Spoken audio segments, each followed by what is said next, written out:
The stage is set for this Saturday, May 23rd at the Captain Horseborough Centre of Excellence.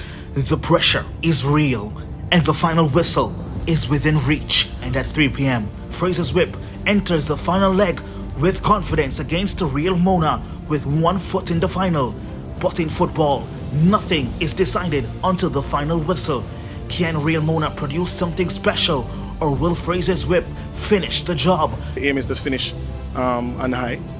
We started the season as defending champion, and that's the plan going through the entire competition. La Realas nunca es derrotada. That's the motto of Readiness Academy. Royalty is never defeated. Then at 6 p.m, Arnett Gardens holds the advantage, leading Los Perfectos on aggregate.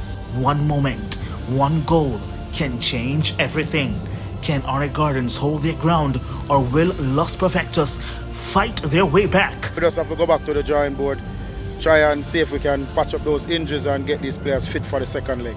They are playing well, they're very hungry, and females don't give up.